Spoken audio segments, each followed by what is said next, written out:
waktu itu, Yehuda meninggalkan saudara-saudaranya dan menumpang pada seorang adulam yang namanya Hira. Di situ Yehuda melihat anak perempuan seorang Kanaan. Nama orang itu ialah Shua.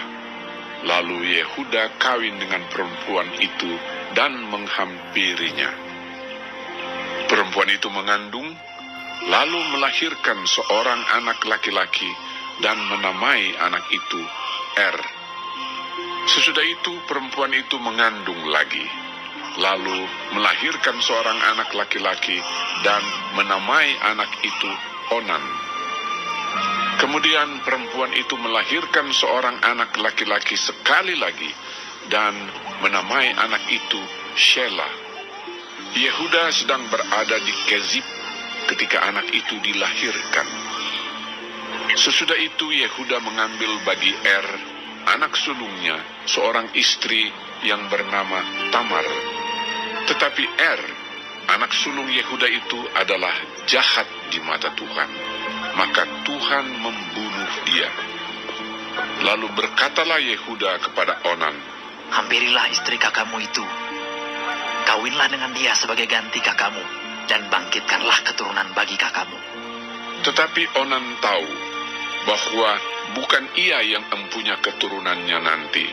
Sebab itu setiap kali ia menghampiri istri kakaknya itu, ia membiarkan maninya terbuang, supaya ia jangan memberi keturunan kepada kakaknya. Tetapi yang dilakukannya itu adalah jahat di mata Tuhan, maka Tuhan membunuh dia juga. Lalu berkatalah Yehuda kepada Tamar, menantunya itu, "Tinggallah sebagai janda di rumah ayahmu, sampai anakku Shelah itu besar." Sebab pikirnya, Jangan-jangan ia mati seperti kedua kakaknya itu. maka pergilah Tamar dan tinggal di rumah ayahnya. Setelah beberapa lama, matilah anak Shua, istri Yehuda. Habis berkabung, pergilah Yehuda ke Timna, kepada orang-orang yang menggunting bulu domba-dombanya, bersama dengan Hira, sahabatnya, orang Adulam itu. Ketika dikabarkan kepada Tamar, "Bapak mertuamu sedang di jalan ke Timna untuk menggunting bulu domba-dombanya." maka ditanggalkannyalah pakaian kejandaannya. Ia bertelekung dan berselubung, lalu pergi duduk di pintu masuk ke Enaim yang di jalan ke Timna. Karena dilihatnya bahwa Shelah telah menjadi besar, dan dia tidak diberikan juga kepada Shelah itu untuk menjadi istrinya. Ketika Yehuda melihat dia, disangkanyalah dia seorang perempuan sundal, karena ia menutupi mukanya.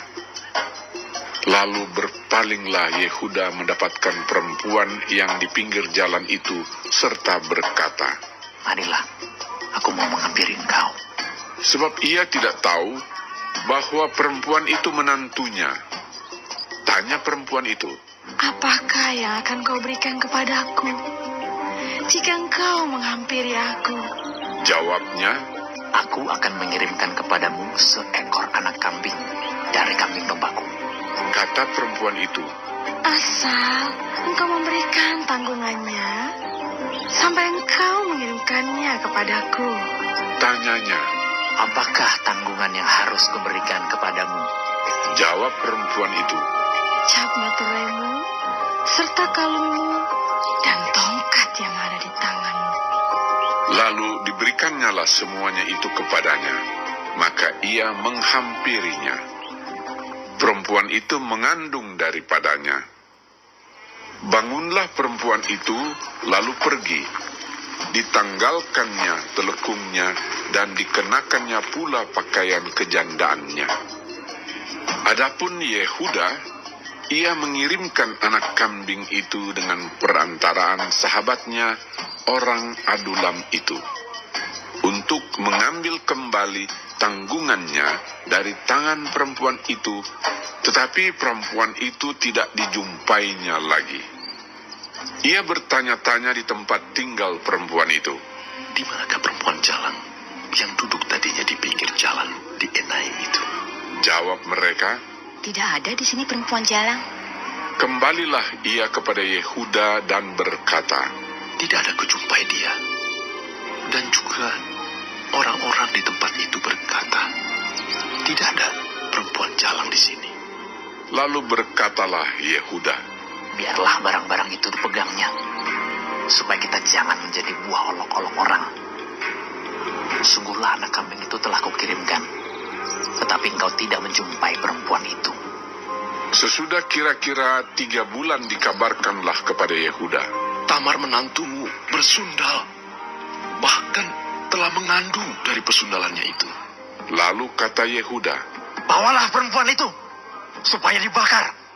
waktu dibawa, perempuan itu menyuruh orang kepada mertuanya mengatakan, Dari laki-laki yang mempunyai barang-barang inilah aku mengandung. juga dikatakannya, Periksalah, siapa yang mempunyai capat terai serta kalung dan tongkat ini? Yehuda memeriksa barang-barang itu, lalu berkata, Bukan aku, tetapi perempuan itulah yang benar. Karena memang aku tidak memberikan dia kepada Shelah, anakku. dan ia tidak bersetubuh lagi dengan perempuan itu. Pada waktu perempuan itu hendak bersalin, nyatalah ada anak kembar dalam kandungannya. Dan ketika ia bersalin, seorang dari anak itu mengeluarkan tangannya, lalu dipegang oleh bidan, diikatnya dengan benang kirmisi, serta berkata, Inilah yang lebih dahulu keluar.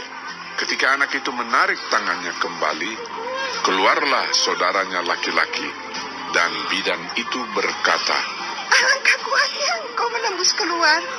maka anak itu dinamai Peres. Sesudah itu, keluarlah saudaranya laki-laki yang tangannya telah berikat benang kirmisi itu. Lalu kepadanya diberi nama Zerah.